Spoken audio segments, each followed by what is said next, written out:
you you have already learned about the Sultanate dynasty who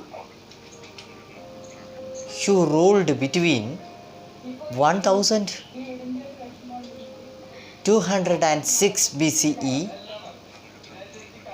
and 1526 BCE CE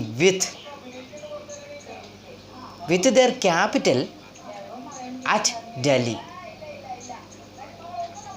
The five dynasties, namely the first one is Mamluk, Khalji, Tughlaq, Sayyid and Lodi, ruled during that period. Ziauddin Barani here described the views of Balban, the most important ruler of the Mamluk.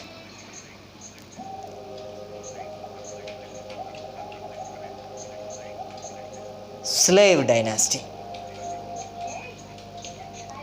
on kingship.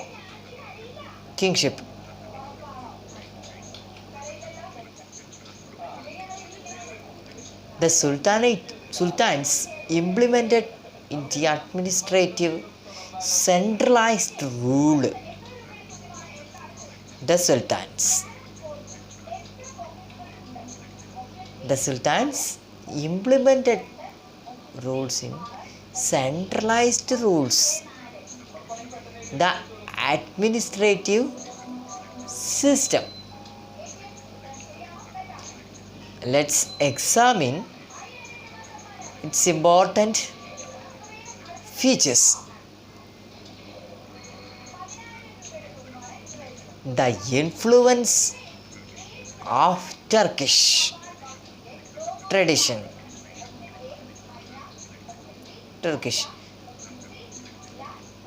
The second point, the Sultan was the head of the administration, military and judiciary. The third point, there were different ministers and officers to assist the king in administration, and the exact law of succession was absent. The leadership of the Caliphate of Baghdad accepted a strong army was maintained to defend the country from the threat of invasion and for the expansion of the empire. The vast country was divided into different regions for the convenience of the administration. Regional laws prevail at the village level.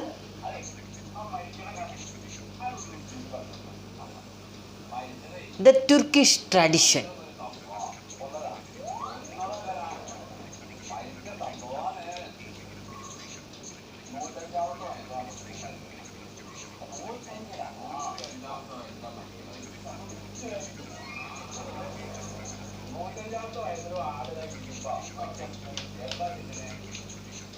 The Turkish tradition maintained the view that the king is equal to God. He is considered as the almighty, sovereign and a just person as God. It was from this standpoint that the concept of the unlimited authority of kingship was derived. The king rules his country just like the head of the family controls the members. His decision would not be questioned by the members. The position of each member in the family and their right to property were determined by him.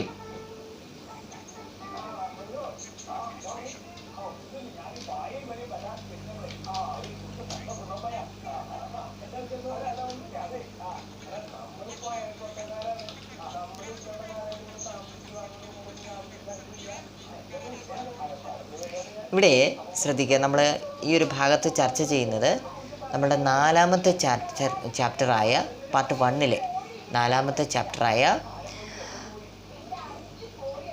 മധ്യകാല India രാജസങ്കല്പവും ഭരണരീതിയും എന്ന പാഠഭാഗമായിട്ട് ബന്ധപ്പെട്ടതാണ്. ഇവിടെ 1206 മുതൽ 1526 വരെയുള്ള കാലഘട്ടത്തിൽ ഡൽഹി ആസ്ഥാനമായി ഭരിച്ചിരുന്ന രാജവംശമാണ് sultanate. ഇവർ ഏകദേശം 5 വംശങ്ങളിൽപ്പെടുന്നവരാണ് സുൽത്താൻമാർ. അതിൽ ഒന്നാമത്തേത് മാംലൂക്ക് അഥവാ അടിമ വംശം, രണ്ടാമത്തേത് ഖൽജി വംശം, മൂന്നാമത്തേത് തുഗ്ലക് വംശം, നാലാമത്തേത് സയ്യദ് വംശം, അഞ്ചാമത്തേത് ലോധി വംശം എന്നിങ്ങനെയാണ്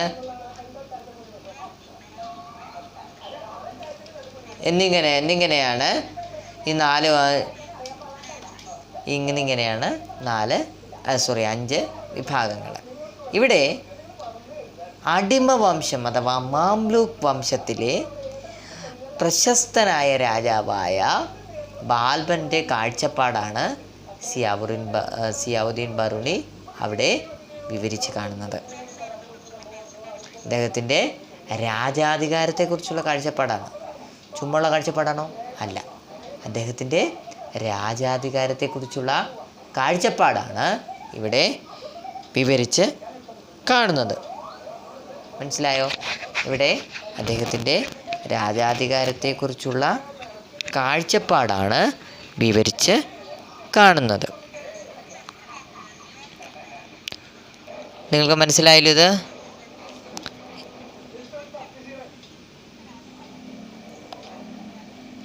ഇവിടെ ഇന്ത്യൻ ഭരണ രംഗത്ത് ഒരു സെൻട്രലൈസ്ഡ് റൂള് അല്ലെങ്കിൽ ഒരു കേന്ദ്രീകൃത ഭരണമാണ് അവർ നടപ്പിലാക്കിയത്. ആര്? സുൽത്താൻമാർ ഒരു കേന്ദ്രീകൃത ഭരണമാണ് നടപ്പിലാക്കിയത്. അപ്പം അതിന് ചില സവിശേഷതകളുണ്ട്. ആ പ്രധാനപ്പെട്ട സവിശേഷതകൾ എന്തെല്ലാമാണെന്ന് നമുക്കൊന്ന് പരിശോധിക്കാം. നോക്കൂ, ഒന്നാമത്തെ പോയിന്റ് എന്ന് പറയുന്നത്, അതിൻ്റെ ഒന്നാമത്തെ സവിശേഷത എന്ന് പറയുന്നത് തുർക്കി പാരമ്പര്യത്തിൻ്റെ സ്വാധീനമാണ്. തുർക്കി വിഭാഗങ്ങൾക്കൊരു പാരമ്പര്യമുണ്ട്.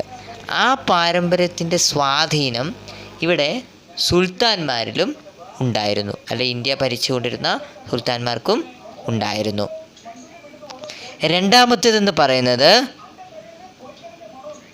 രണ്ടാമത്തെ പോയിന്റ് ഭരണത്തിൻ്റെയും സൈന്യത്തിൻ്റെയും അതേപോലെ തന്നെ നീതിന്യായത്തിൻ്റെയും, അഡ്മിനിസ്ട്രേഷൻ, മിലിറ്ററി ആൻഡ് ജുഡീഷ്യറി, ഈ വിഭാഗങ്ങളുടെ ഒക്കെ തന്നെ തലവനാരായിരുന്നു? നമ്മളുടെ സുൽത്താനായിരുന്നു. മൂന്നാമത്തെ പോയിന്റ് എന്ന് പറയാൻ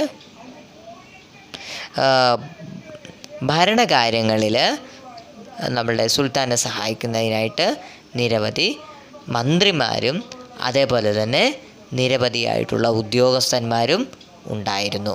മനസ്സിലായോ? നിരവധി മന്ത്രിമാരും ഉണ്ടായിരുന്നു, അതേപോലെ തന്നെ നിരവധിയായിട്ടുള്ള ഉദ്യോഗസ്ഥന്മാരും ഉണ്ടായിരുന്നു. മനസ്സിലായോ? നാലാമത്തെ പോയിന്റ് എന്ന് പറയുന്നത് കൃത്യമായിട്ടുള്ള പിന്തുടർച്ചാ നിയമം ഉണ്ടായിരുന്നില്ല. കൃത്യമായിട്ടുള്ള ഒരു പിന്തുടർച്ചാ നിയമം ഉണ്ടായിരുന്നില്ല. അഞ്ചാമത്തെ പോയിന്റ് എന്ന് പറയുന്നത് ബാഗ്ദാദിലെ ഖലീഫയുടെ നേതൃത്വം അംഗീകരിച്ചു. ആറാമത്തെ പോയിന്റ് എന്ന് പറയുന്നത് ആക്രമണ ഭീഷണി ചെറുക്കുന്നതിനും അതേപോലെ തന്നെ തങ്ങളുടെ രാജ്യത്തിൻ്റെ വിസ്തൃതി, അതിൻ്റെ വലിപ്പം കൂട്ടുന്നതിനും ഒരു മികച്ച സൈന്യം, അതായത് നല്ല ശക്തിയുള്ള ഒരു സൈന്യത്തെ അവിടെ നിലനിർത്തിയിരുന്നു. ഏഴാമത്തെ പോയിന്റ് എന്ന് പറയുന്നത് ഭരണ സൗകര്യത്തിനായിട്ട് സുൽത്താൻമാരുടെ വിശാലമായ രാജ്യത്തെ വിവിധ വിഭാഗങ്ങളായിട്ട് തരംതിരിച്ചു. എട്ടാമത്തെ പോയിന്റ് എന്ന് പറയുന്നത് ഗ്രാമതലത്തിൽ വില്ലേജ് ലെവലിൽ പ്രാദേശിക ഭരണമാണ് നിലനിന്നിരുന്നത്. ലോക്കൽ അഡ്മിനിസ്ട്രേഷനാണ് വില്ലേജ് തലത്തിൽ നിലനിന്നിരുന്നത്.